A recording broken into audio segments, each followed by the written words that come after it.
Hi class, this is the instructor video for lab exercise 3. I'm going to begin with the PhysioEx activity. So if you have the PhysioEx package, you can click right on the link right there in Canvas. It is in exercise 1, activity 3.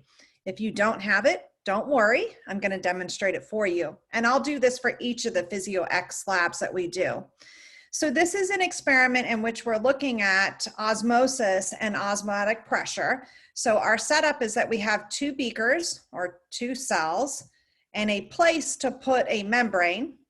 We have different membranes with different molecular weight cutoffs. So we have a 20, 50, 100, and 200 molecular weight cutoff filter. We have the ability to add different concentrations of sodium chloride or albumin or glucose, actually different combinations of all of them together, into each of the left and right sides in this simulator. And then it runs for over an hour. Not really, it does it for us really quickly, but we get data as if it had run for an hour. So I'm going to demonstrate the effect of differing solute concentrations and different types of solutes, as well as the effects of these molecular weight cutoffs. So PhysioEx sometimes is a little weird in the way that it spaces things. Excuse me, I sometimes have to kind of go back and forth in the field of view here. So hopefully that won't be too challenging. So it says to take the 20 molecular weight cutoff and put it into place. And then what you do is you have to hit next. That's the way PhysioEx works. And then it will give me my next set of instructions. So increase the sodium chloride to 5 millimolar. 1, 2, 3, 4, 5. Hit dispense. And there it goes into the left side. Now we have to hit next to get our next instructions. Okay, so the right side we're going to fill with deionized water. Hit next. It's going to basically explain what I just did. We need to start the experiment. Here we go.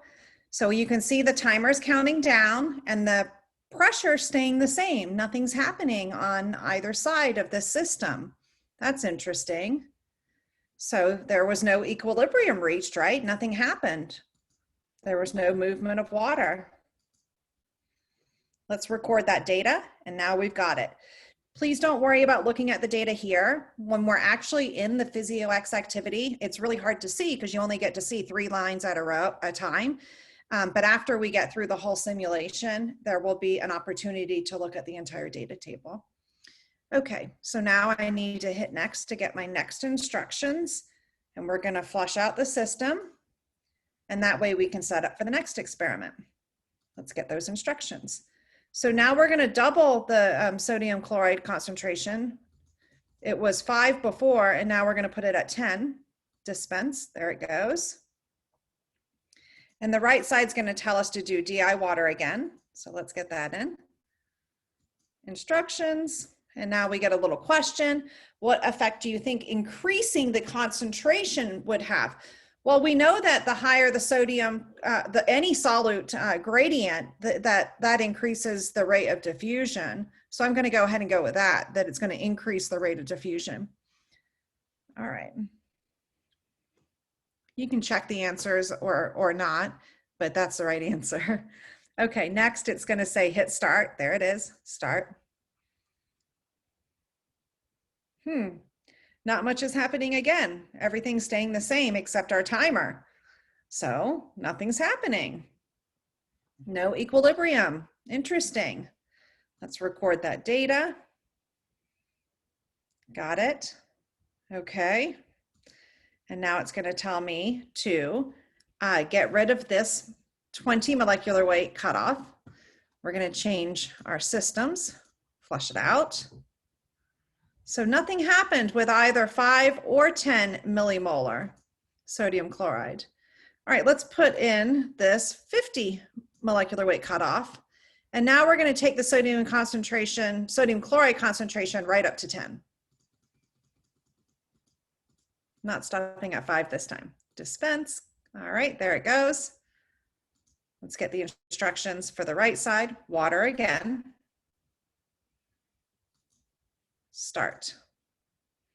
Oh, look, there's no pressure change, but look, our sodium chloride concentration changed. It's equal on both sides. So it diffused. It reached its equilibrium, but there's no pressure generated, but it still reached its equilibrium. Let's record that data. So can things diffuse and have absolutely no pressure? Let's get caught up in our instructions. All right. They don't. I mean, that tells us that it went straight through the pores. The sodium chloride could fit through the pores of the membrane. Okay, so now we are going to get rid of that and we're going to flush out so we can start out again.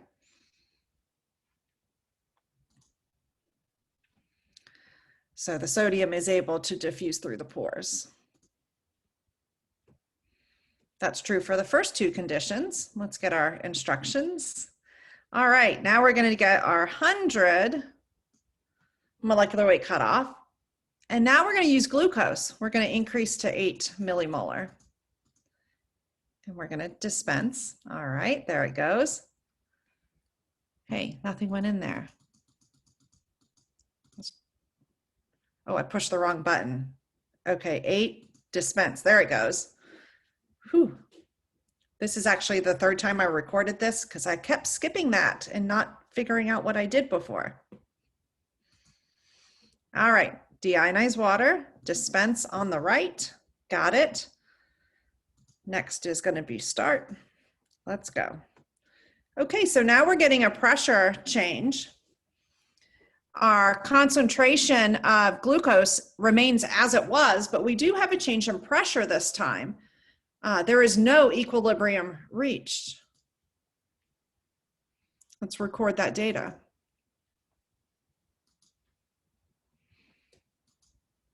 We're going to flush and flush. All right, next set of instructions. Now we're going to put 8 again in the left. Dispense. We're going to put 8 in the right. Well, what's that going to do if it's equal? Dispense. And then hit start.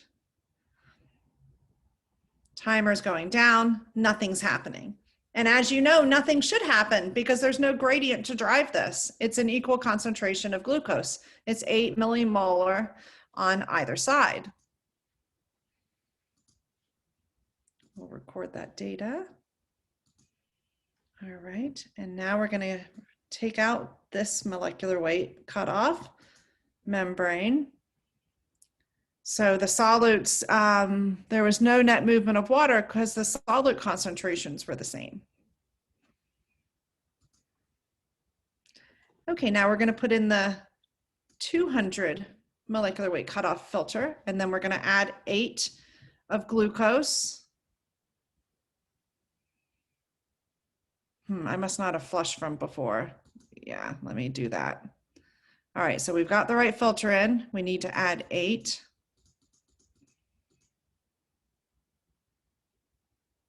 To the left, there it goes, okay. And deionized water to the right. So now we should have a gradient. And look what's happening.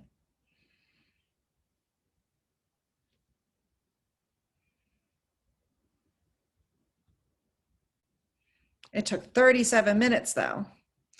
So that's a good point to bring something in about glucose. Glucose is actually considered, it is a penetrating solute. As you can see, it penetrates, but it takes such a long time that that we treat it as a non-penetrating solute when we're working out these kind of problems, because it's going to happen way after the rest of the reaction. So you need to treat it as a non-penetrating solute, but technically it is a penetrating solute. It just takes a really long time. Let's get our data recorded. There we go. Next, now we're going to set up again. All right, so now we're going to add albumin. And albumin is a really big protein. We're going to put 9 millimolar. Dispense. And then on the right side, we're going to add 10 millimolar glucose. That is nowhere near equal. Glucose is tiny compared to albumin. But does the effect of, does size matter on, we know that it affects diffusion rate, but we're starting to talk about this new concept of osmolarity. So does size affect osmolarity? No, it doesn't. Okay, I got lost. Okay, I need to, I put my 10 in. Okay, let's add it. There we go. What do you think the pressure result of the current experimental conditions? I think there's going to be more pressure on the left because it's way bigger. All right. Next is going to be start. All right. There we go. Glucose is moving. That albumin's not doing a darn thing because it's too big to go through the pores, but the glucose can. So we do reach a glucose equilibrium, but not an albumin equilibrium, which is what we predicted based upon knowing that albumin is so big. All right, that's it. So we've gone through the lab. So now we're going to hit submit, and this is where I want to go through. There are questions that you can do. I'm not going to go through them because they're not required for our course since I'm demonstrating the PhysioEx. But here's our data table. So we've got our, it's organized by molecular weight cutoff. So we've got our 20, 50, 100, and 200. And we can see that at least in the first two experiments, nothing happened. I mean, all we're moving is sodium chloride. We had 5 millimolar and then 10 millimolar against water. And nothing happened because either the sodium chloride went right through those pores. So in run 2 is when we increased it to 10, and same thing. Run 3, we have 10 millimolar of sodium chloride in the left versus nothing in the right. And we do have, I'm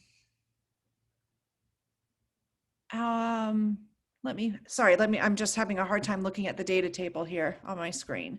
So we've got 10 millimolar sodium chloride in our left versus nothing in the right. And we got a little bit of diffusion here. So it was able to diffuse there. So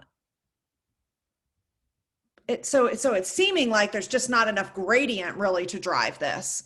And then when we go into run 3, now we've got, or run 4, let me move to run 4, is where we start to add in the effect from now we're adding in glucose. And similarly, we compared it with nothing on the right side and nothing happened. So you can see that the effect of size matters. Certain material, right? You have to select the right molecular weight cutoff experimental condition to stimulate these things. And of course, our cells have, we'll learn about the reasons why the size really matters to our cells once we move more into our course. It really isn't until we added in the effect of the albumin that we see some big changes in really big. I guess what I'm trying to say is it allows you to really see the variables that impact diffusion and osmosis, being molecular weight size and concentration gradient. All right, so that's all I want to show you here. You don't need to submit anything or do anything for the PhysioEx part of this lab. So let me get this part closed down. I'm actually going to pause the recording for a quick second and get loaded up with the next part of the lab, and I'll be right back. Okay, here we are. I'm back. Thank you. Okay, so now I want to just take some time and use the whiteboard to show how to determine osmolarity from molarity, and then vice versa, and how to apply that to tonicity. So I'm just looking at my little cheat sheet here of notes. This is just my notes so that I know what to write on here for you.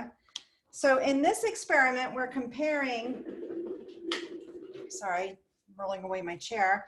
We've got 4 solutions. 1, 2, 3, 4. Gosh. I am definitely not an artist.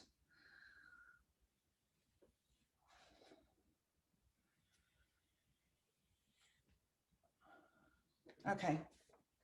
So that's our tube number, just so we have something easy. And now I'm going to give you a solution, a certain solution, and they're different. So this is a solution in water.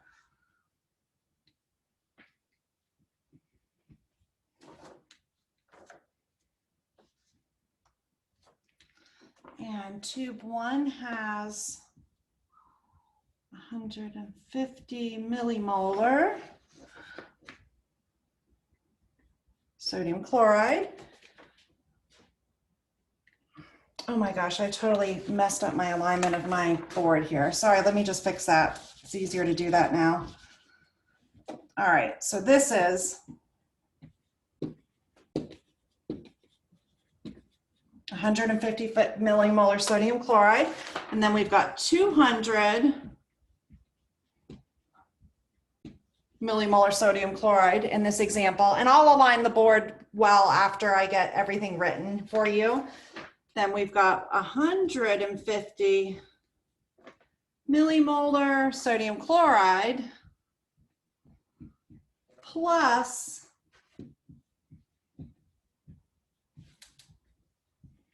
100 millimolar urea. And then in tube 4, this is only urea. So these are the contents of the solution.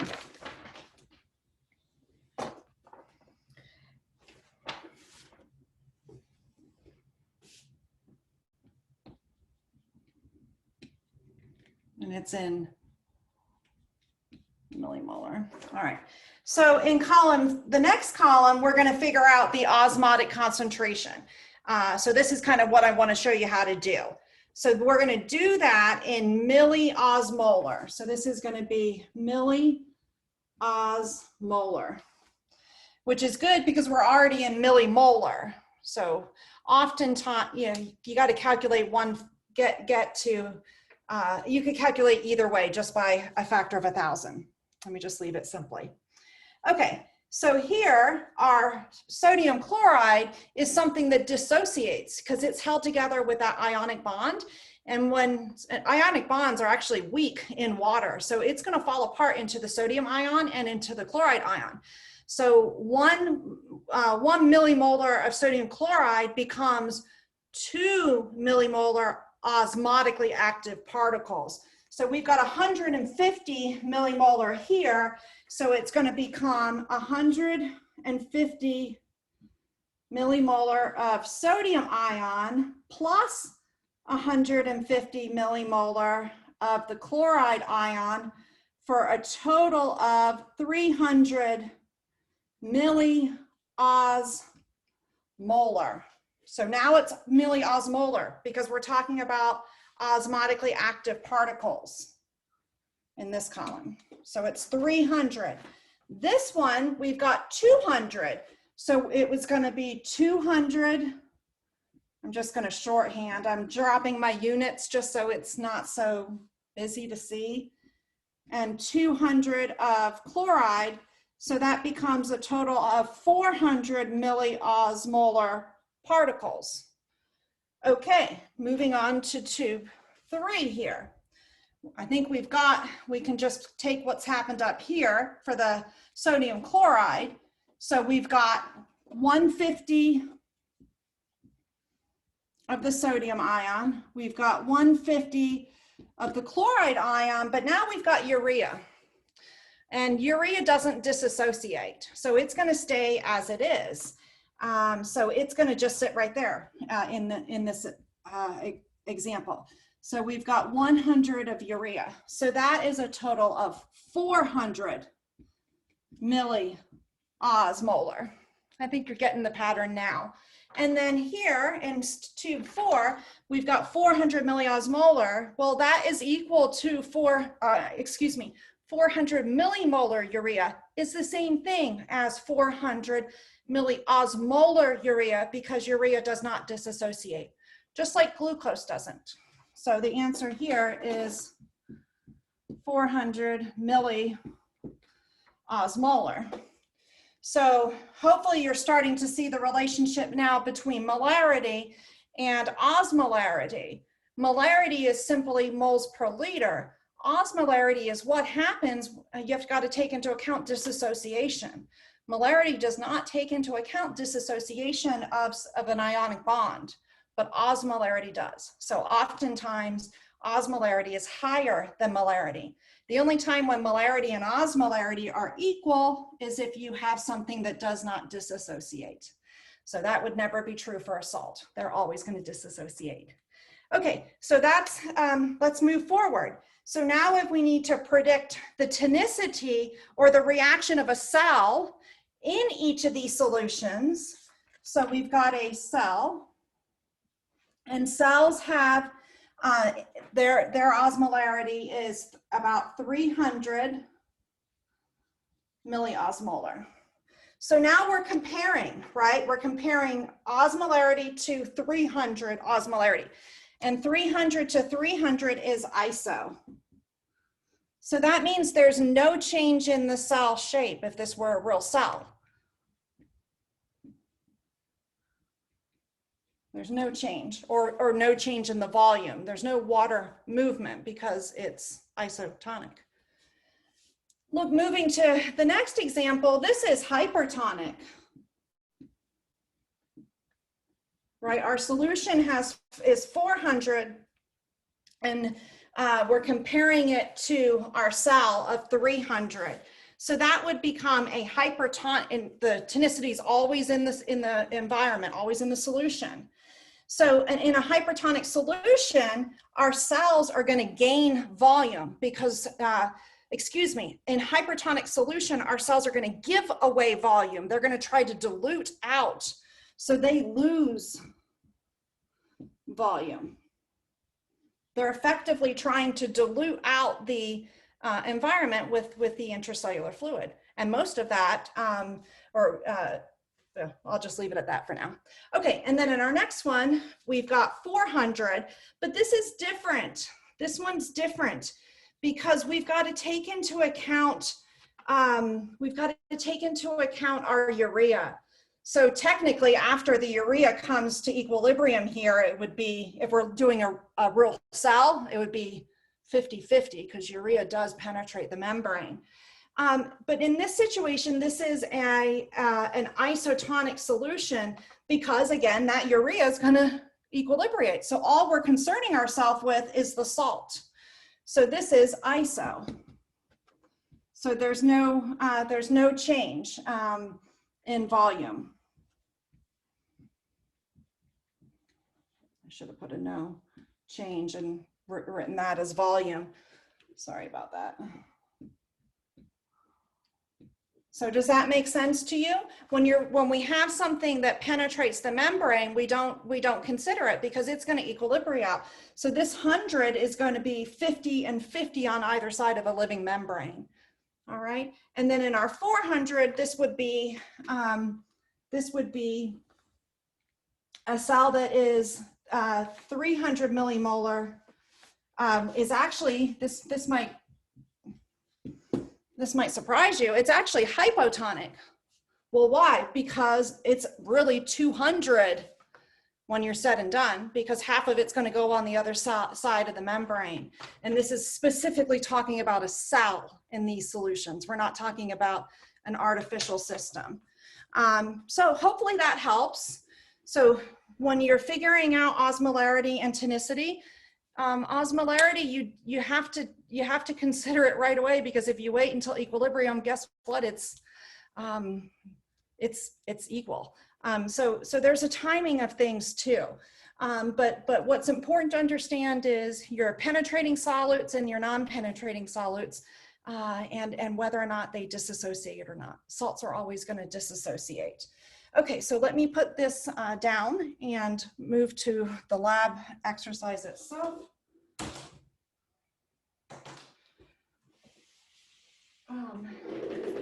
Excuse the noise there. So I'm not too sure how the best way to do this part is. There's a couple things in the lab. What I've just gone through should give you sufficient background information to do most of the lab.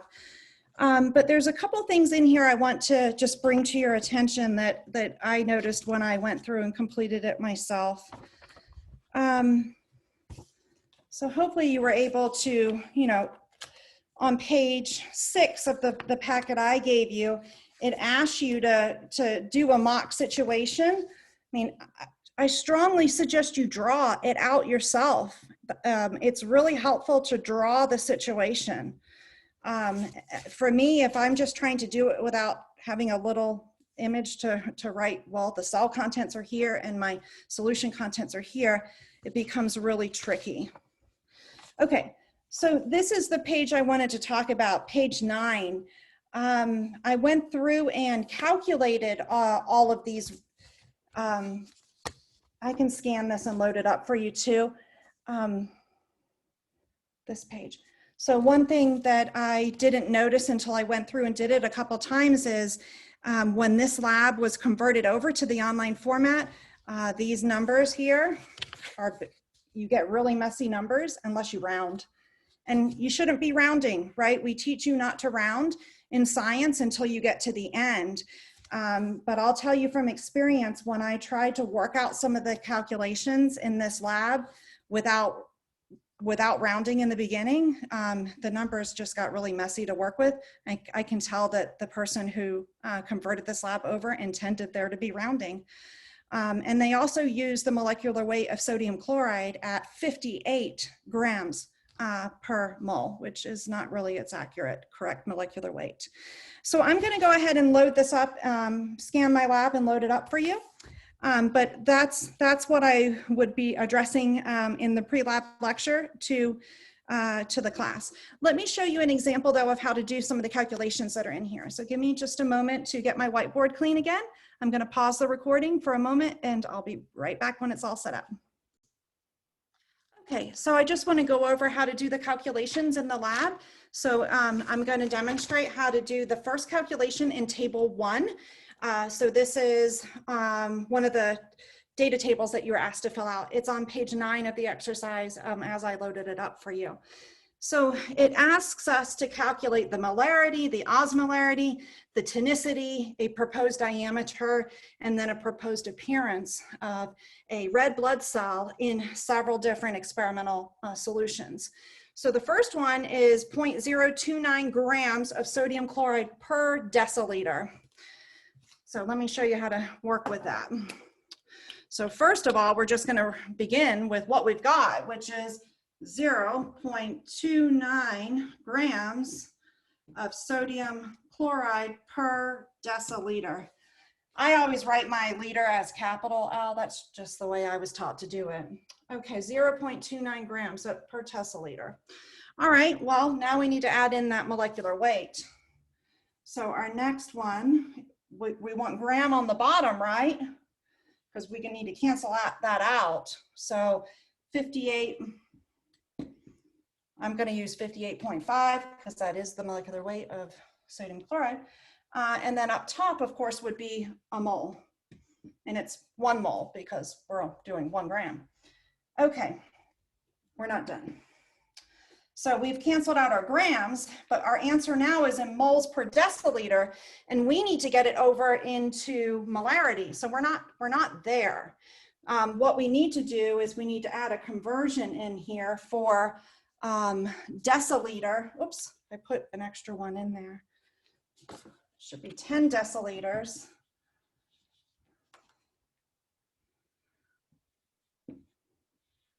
per 1 liter, and then you work it out.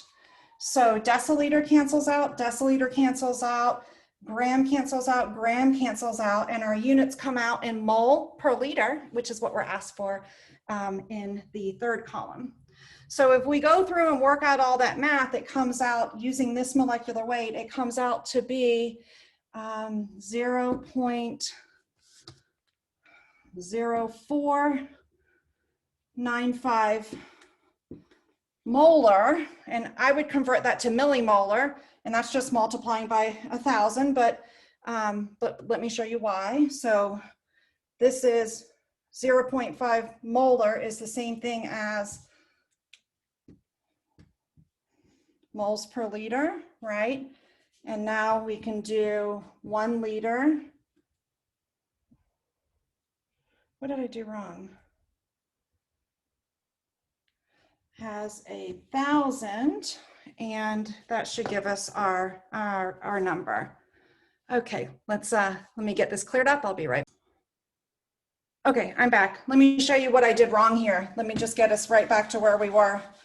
So we end up with our answer is 0.0495 moles per liter, which is molarity.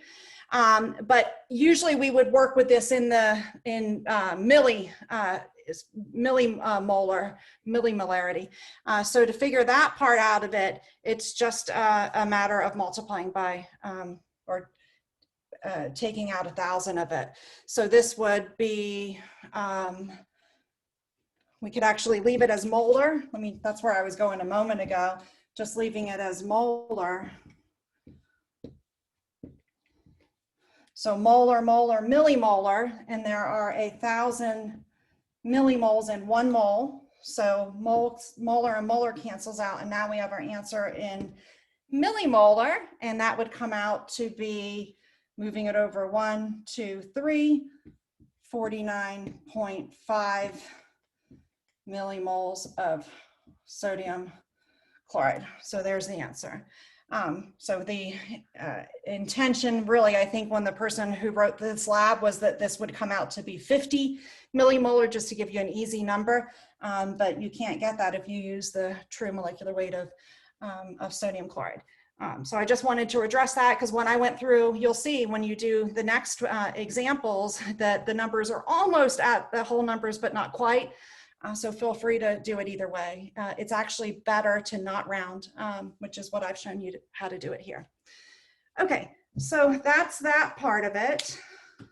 And you do have the sample calculation given to you just right here in your lab on page 9. And then I wanted to show you how to do the calculation on page 11. So let me just erase this. It's very similar.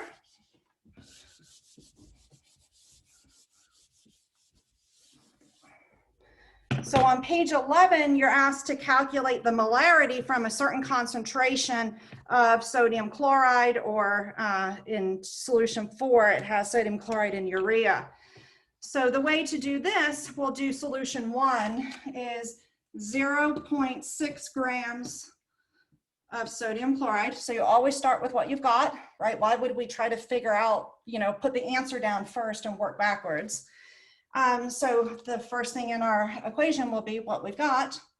So that is 0.6 grams of sodium chloride over 100 milliliters. Does anybody know why it's over 100 mils? I'm pretending you're raising your hand. Okay, yes, you're right. It is because it is given to you in a gram percent. Anytime you see percent, it means out of 100 milliliters when we're working with anything dealing with molarity, because what is, that's what percent is. So that's where the 100 mils came from, because it gave it to us as a concentration of 0.69. I left that part out up here. 0.69 gram percent sodium chloride. So therefore the 100 mils. Okay, so there's that part. And now we're going to start to add in different parts of it. So 1 mole is equal to 58.5 grams. So now we can cancel grams, and then we have to have another conversion. 1,000 milliliters is equal to 1 liter. So we can cancel milliliters and milliliters, and now we end up with moles per liter, which is what the column asks you for.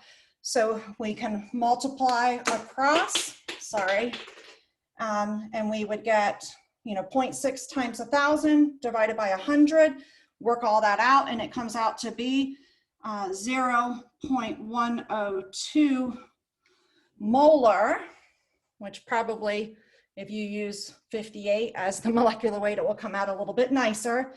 I'm not sure. So that's what it is, molar. But now to figure out what the osmolarity is, sodium chloride breaks apart into 2. So to determine the osmolarity, we would do 0.102 times 2, and we end up with what do we end up with? 0.205. And then we can convert that to milliosmolar, much easier number, multiply it by 1,000, which is equal to 205 milliosmolar. So there's the osmolarity. So I went ahead and converted it into milliosmolar because you're asked to compare it down in the next part to a red blood cell, and that's going to be 300 milliosmolar that you're comparing it to.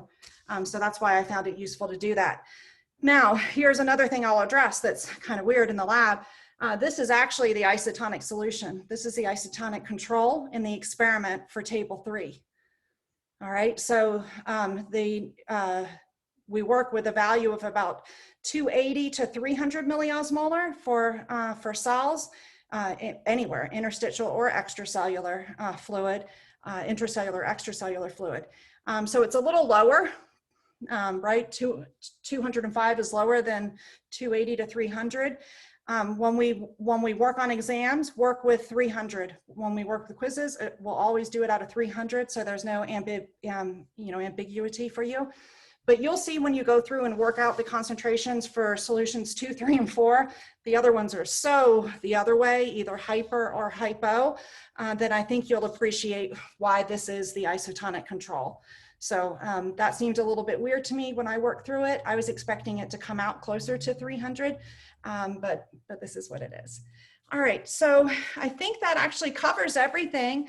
I'm not going to play the videos that you need to see since you have those available to you, and it would probably play better if you just use the videos yourself. But you've got a video file that you need to watch to complete this part of the lab with the red blood cells. Okay, well, hopefully that helps. As always, send me emails if I can help with anything, and I hope you have a great week, a great day, whatever day it is that you're seeing this. Take care, everybody. Bye-bye.